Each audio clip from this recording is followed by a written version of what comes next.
I should have been at work that afternoon. I should have never come home early. I should have never looked through that window. But I did.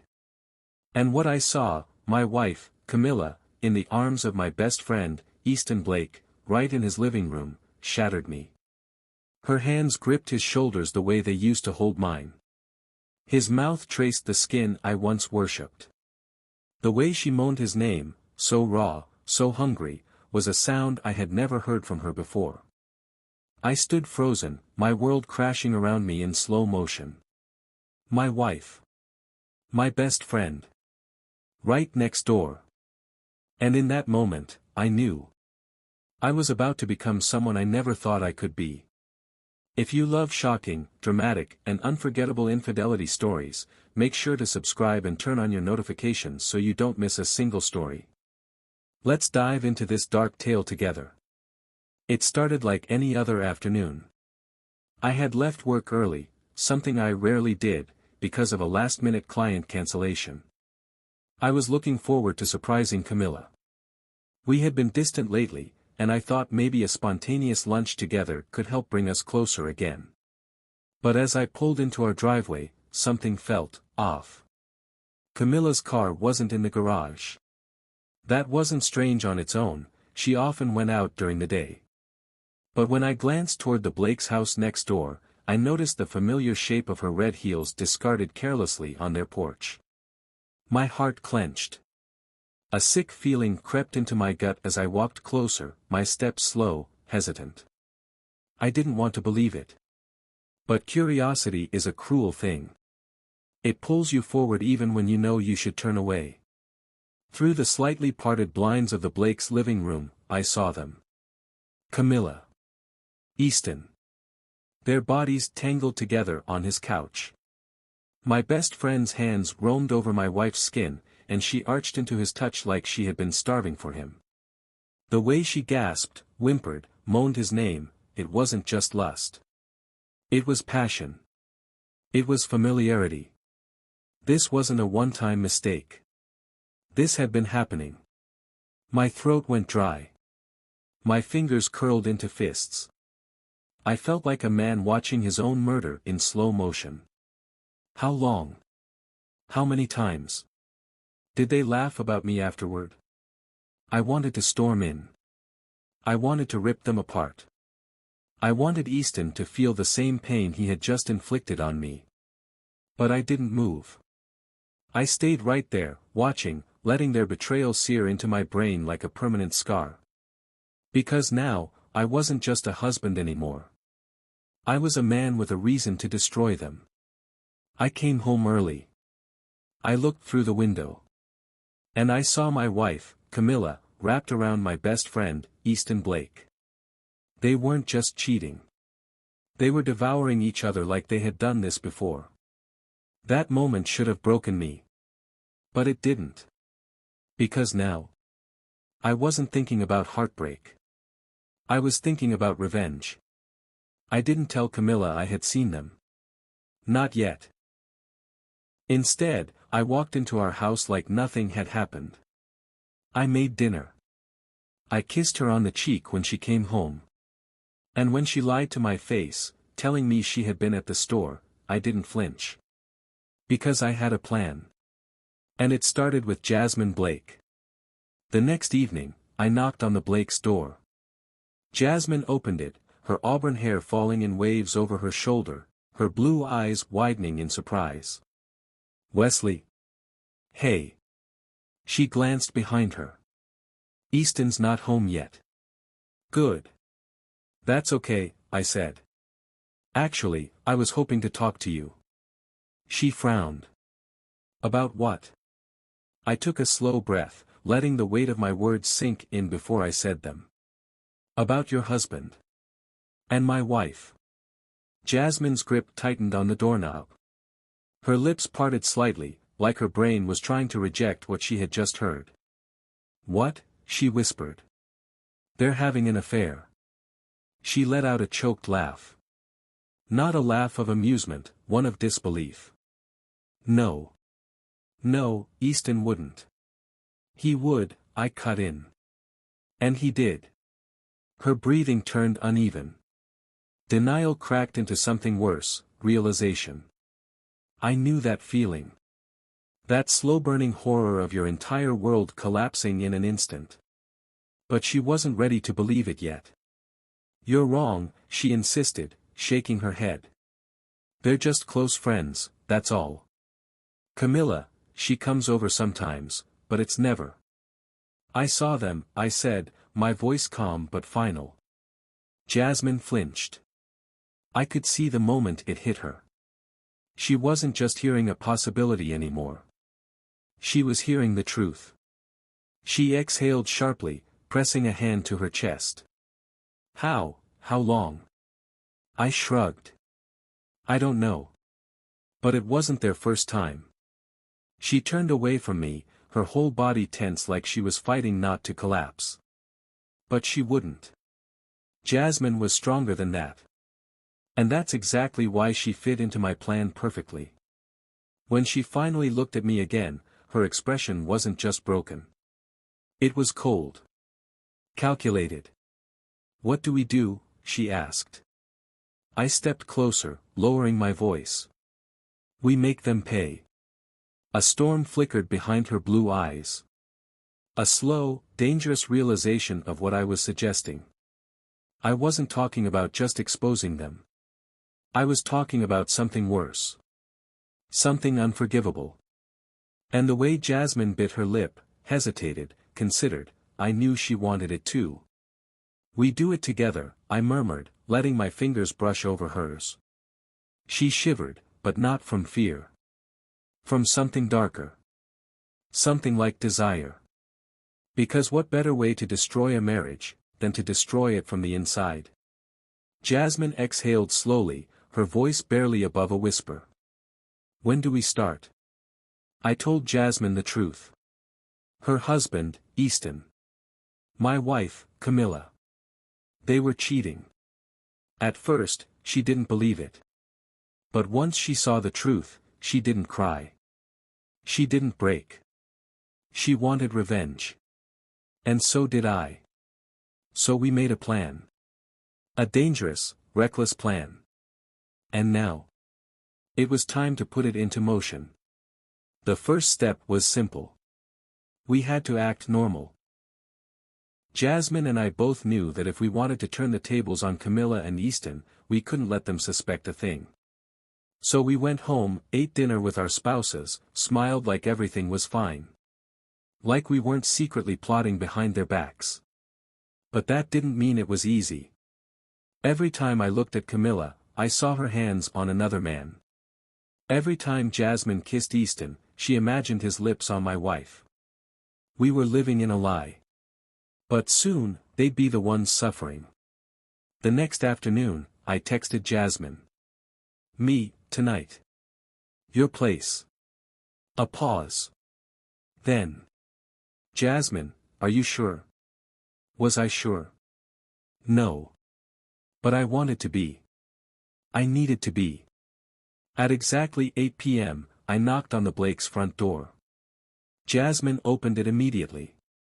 She looked different. Her hair was loose around her shoulders, her lips slightly parted, her breath uneven. Like she had already made a decision she couldn't take back. "Come in," she said. The house was dimly lit. Too quiet. Too intimate. We sat down on the couch, but the space between us felt suffocating. The tension was unbearable. "We don't have to do this," she whispered. I laughed, a dark, humorless sound. "We both know we're past that point." She swallowed hard. "What happens after?" I didn't have an answer. Because right now, I didn't care. It started small. A brush of fingers. A lingering touch. Then Jasmine moved closer. Too close. And I didn't stop her. Because at that moment, I wasn't thinking about Camilla. I wasn't thinking about Easton. I wasn't thinking about anything except Jasmine. Her lips were soft. Her body was warm. And for the first time since discovering the truth, I felt something other than anger. I felt power. I felt control. But mostly, I felt alive. And I knew there was no going back. It started as a plan for revenge. Camilla and Easton betrayed us. Jasmine and I were supposed to expose them, to make them suffer the way we had. But instead, we crossed a line we could never undo. Now, the sun was rising. And the reality of what we had done was finally sinking in. The room was quiet. Too quiet. I could hear Jasmine breathing beside me, but neither of us spoke. I stared at the ceiling, my thoughts a tangled mess. The weight of last night pressed down on me like a vice. The heat of her skin, the taste of her lips, the way she whispered my name, it was all too fresh. Too real. But now, in the cold light of morning, I wasn't sure if I had won, or if I had lost everything. Jasmine shifted beside me. I felt her sit up, wrapping the sheets around herself like a shield. She didn't look at me, but I could feel her thoughts spinning. "What now?" she asked. I exhaled slowly, running a hand through my hair. I didn't have an answer. Was this the revenge we wanted? Had we evened the score? Or had we just become exactly like them? I don't know, I admitted. She finally turned to face me. Her eyes were unreadable, but there was something behind them, something dark. "Do you regret it?" she asked. I should have said yes. I should have lied. I should have told her this was a mistake. But I didn't. Because the truth was, I didn't regret it at all. That should have been the end of it. One night. One act of revenge. We should have walked away. But something had shifted between us. It wasn't just anger anymore. It was something worse. Something that pulled us back in.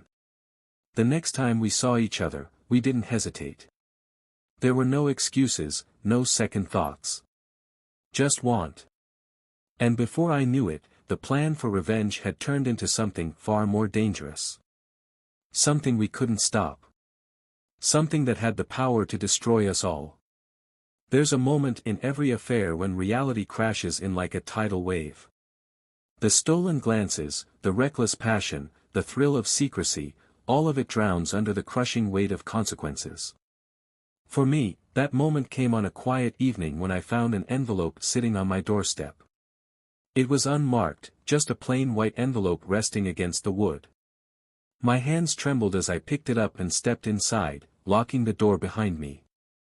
Camilla was upstairs taking a shower, unaware of the storm about to hit our marriage. I ripped it open, and my breath caught in my throat. Inside were photographs. Not just any photographs, pictures of Jasmine and me.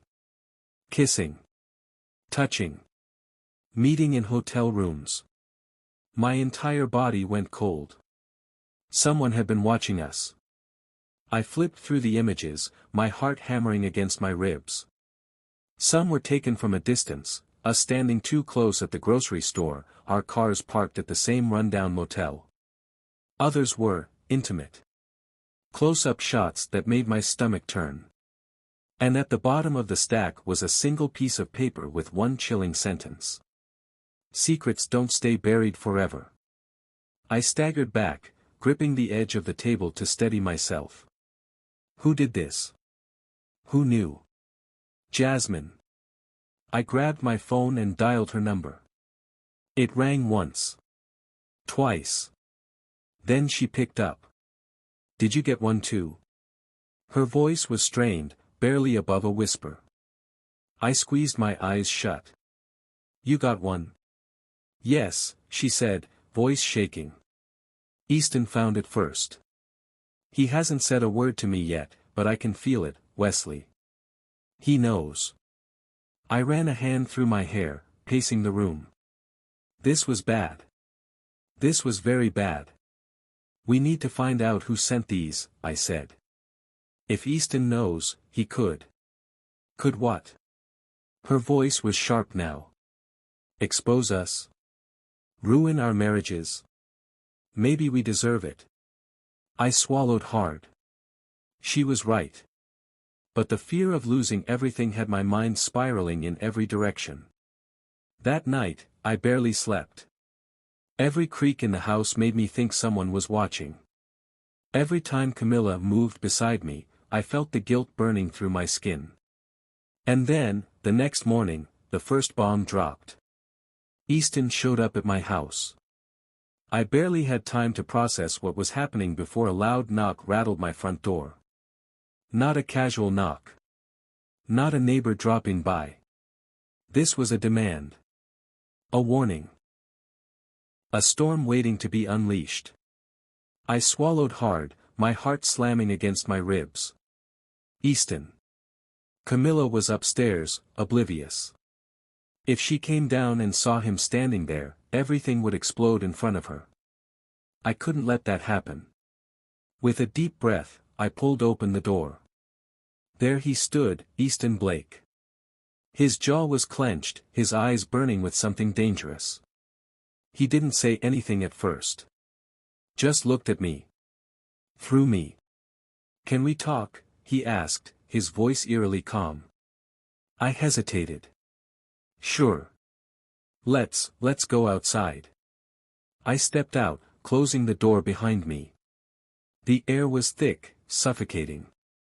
Easton didn't waste time. He threw the first punch. It landed hard, a fist straight to my jaw. My head snapped back, and I stumbled, tasting blood. "You think I didn't know?" he seethed. "You think I didn't feel it?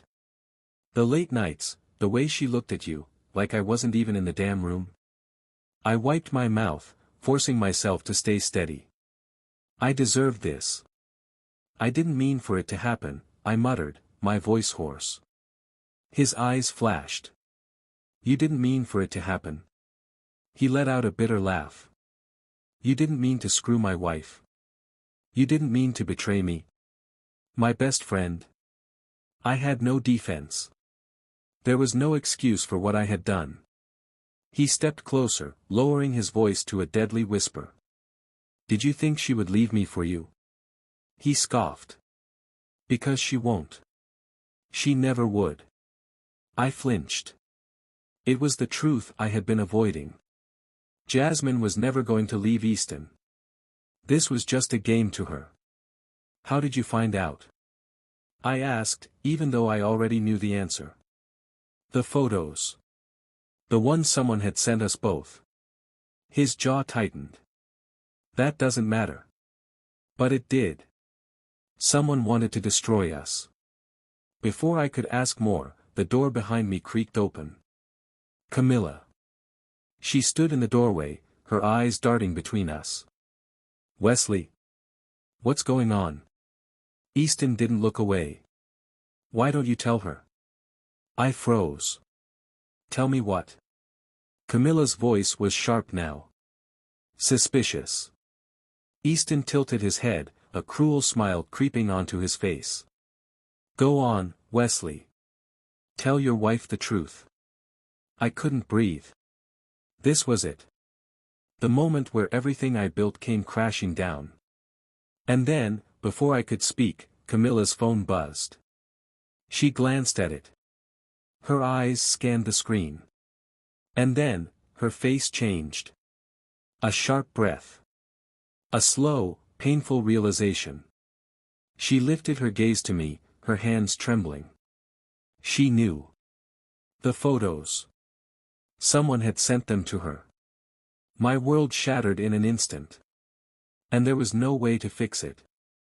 The silence in our house was unbearable.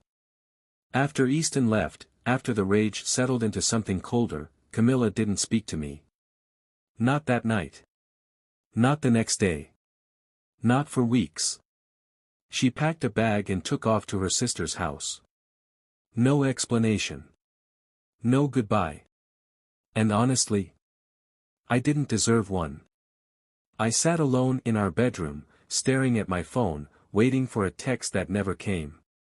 Jasmine never called. Never checked in. I was nothing to her now. Maybe I had been nothing to her all along. I heard things through mutual friends. Easton didn't leave Jasmine, not yet. But their marriage was hanging by a thread. He didn't trust her anymore. And Jasmine? She was different now. Restless. Reckless. Rumors spread that she had been seen with another man. Maybe more than one. It wasn't just me. Easton had been blind to it for years, and now, the truth was tearing him apart. 3 months after it all fell apart, I got a letter in the mail. From Camilla. I opened it with shaky hands, reading her words over and over again. I hope one day you figure out why you did this. Not to me. Not to Easton. But to yourself. Some mistakes you can't take back, Wesley. Some wounds never heal. I won't be coming home. And just like that, she was gone. I lost my wife. I lost my best friend. And for what? A few stolen moments. A secret that was never meant to last. I played with fire. And in the end, it burned everything to the ground. Some betrayals you move on from. Some you carry with you forever. And this one? I'll never escape. That's the end.